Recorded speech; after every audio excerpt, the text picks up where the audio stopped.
Hello, everyone. In this lesson, I wish to go over another example, and we still will be working on the intervals of increasing, decreasing, local max, local min, concavity, and inflection points. But this function involves not just polynomial, but also logarithm. And you guys have seen examples of, when we work with functions. This one has a logarithm function involved. First of all, determine domain, okay? The domain of this function is x greater than 0. This is very important because the derivative and the first order derivative, second order derivative will be, at most have x greater than 0, okay? By saying this, I wish you to look at the first order derivative, f prime, that's going to be 2x minus 1 minus 1 over x. Okay? Then you say, what the domain for this function? Well, the domain of this function will still be, well, then without this context, the domain will be x not equal to 0. But remember, this is a derivative of a function with domain x greater than 0. So that this domain will be x greater than, okay? For the reason is that outside the curve, there will not be a derivative, okay? Let's look at second order derivative. Second order derivative is going to be 2 plus 1 over x squared. And what is the domain?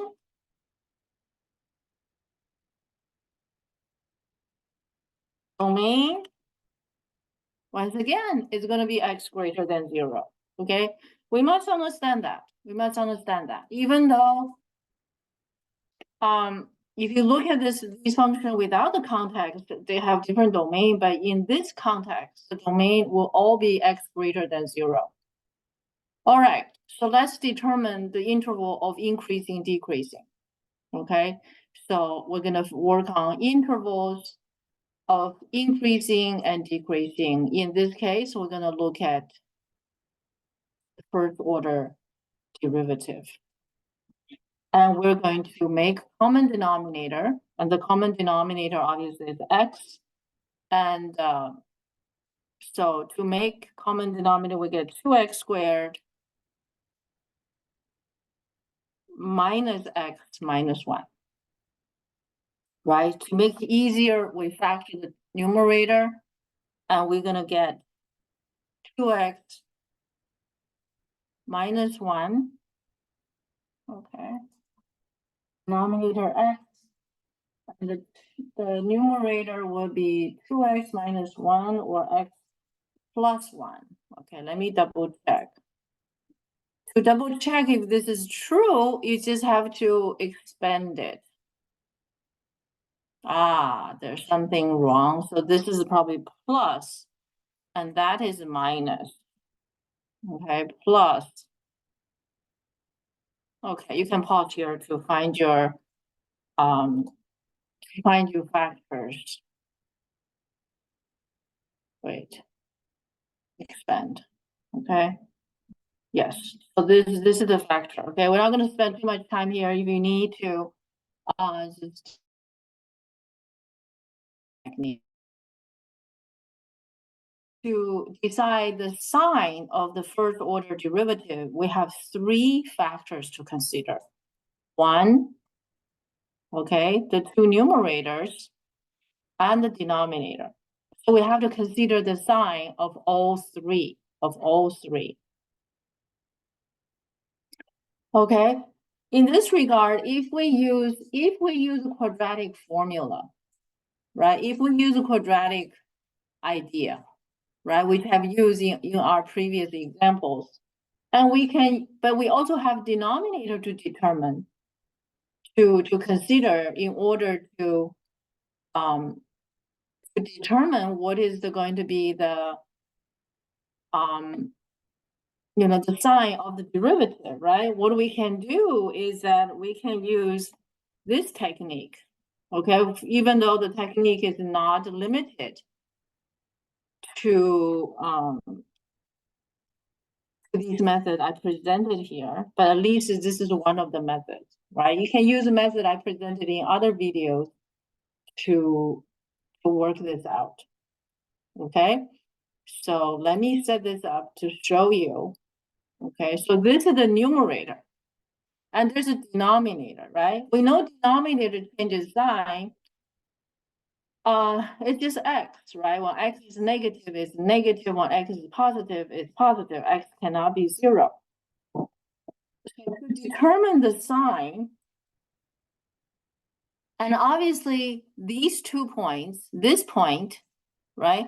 This point is a negative half, right? So we have two x-intercepts, okay? So it's a negative half, comma 0, okay? That's gonna be a red dot. And the other one is gonna be 1, 0. So these are actually our critical numbers, right? So these two are our critical numbers. So first we find critical numbers. Okay, so we set the derivative equals to 0. Well, 0 not be 0, so numerator, right? Numerator must be 0. Numerator equals to 0, we get two critical numbers. One is x equals to negative half, and the other one is positive 1. So that's these two numbers. Okay, so let me make it a little bit longer. And x, when we consider the sign, right? When we consider the sign, we have to consider the sign of the numerator and the sign of the denominator. So how many critical numbers are, let's look at the sign. Okay, I'm going to put a number line in place, right? And of course, here is a 0. It's a 0. And the derivative, right, f prime, right, the sign of the derivative. Hold on. And there's a negative half, right? So this number is negative half, right? There's another number that's a positive 1. So I'm going to make this just a bit larger. You see what I'm doing here is that I lined up this is negative half, and this is 0. This is a positive 1. So these are lined up.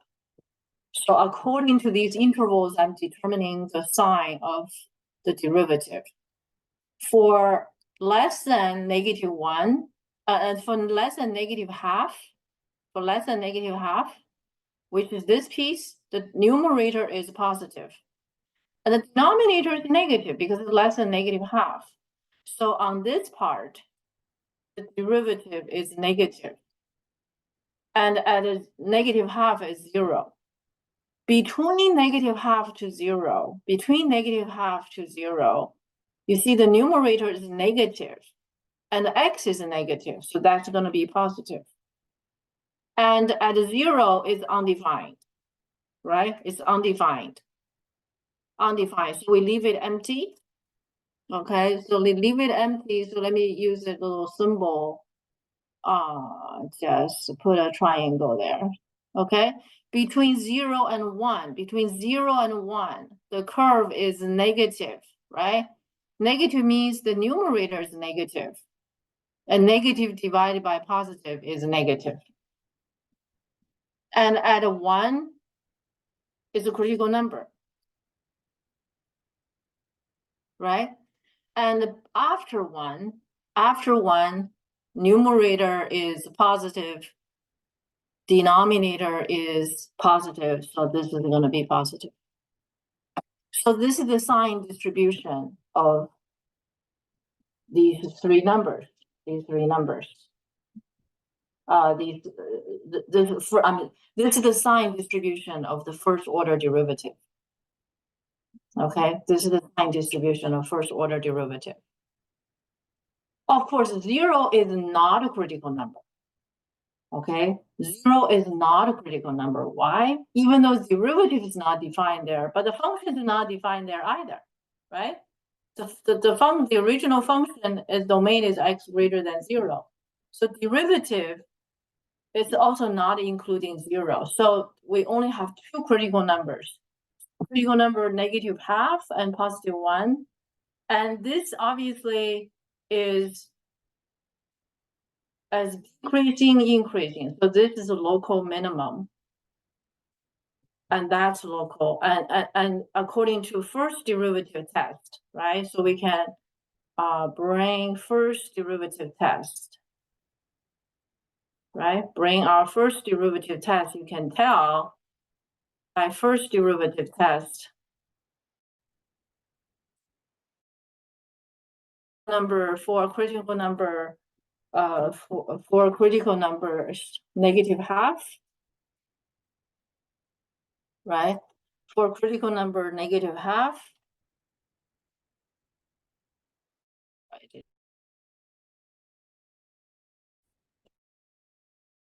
For x equals to -12, the derivative at this point -12 is 0. That's a critical number, and derivative changes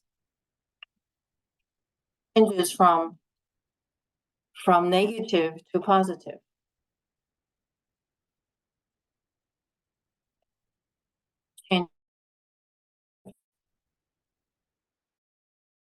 So this is a local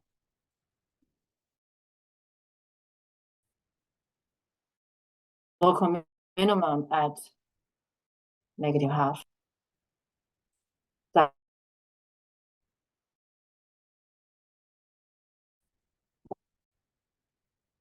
local minimum, and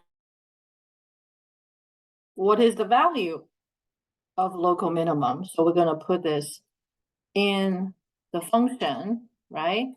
And that original function, of course, is this guy. And we're going to bring it to here. Okay. And that's -12. We'll be substituting all the x there.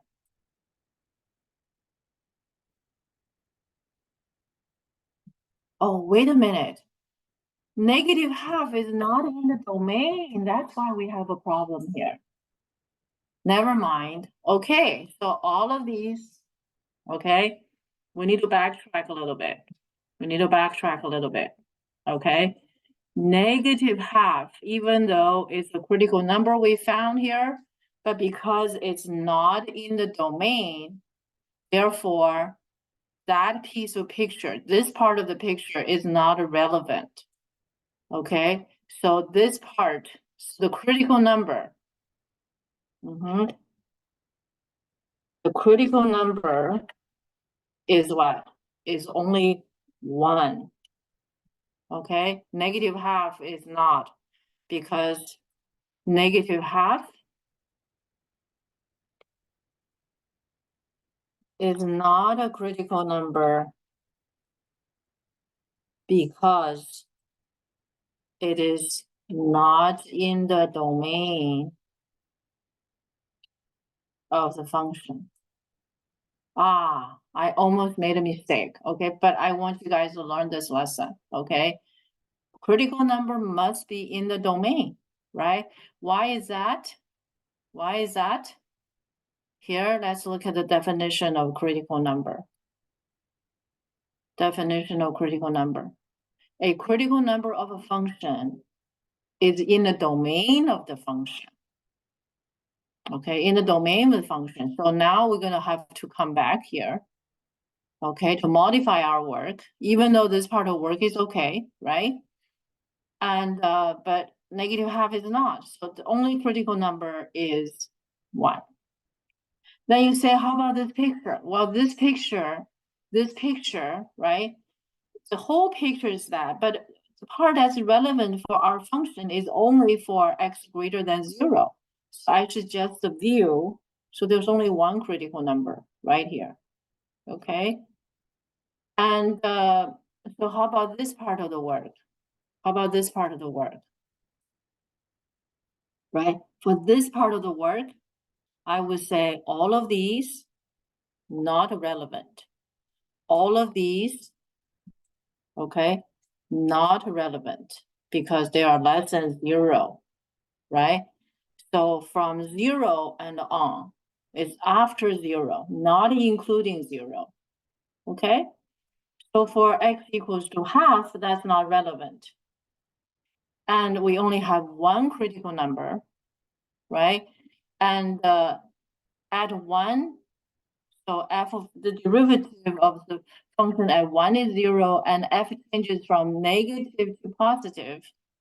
So it has local max at 1. I'm sorry, local minimum at 1. So we plug in 1. So this is a 1. So this is a 1. And this is 1.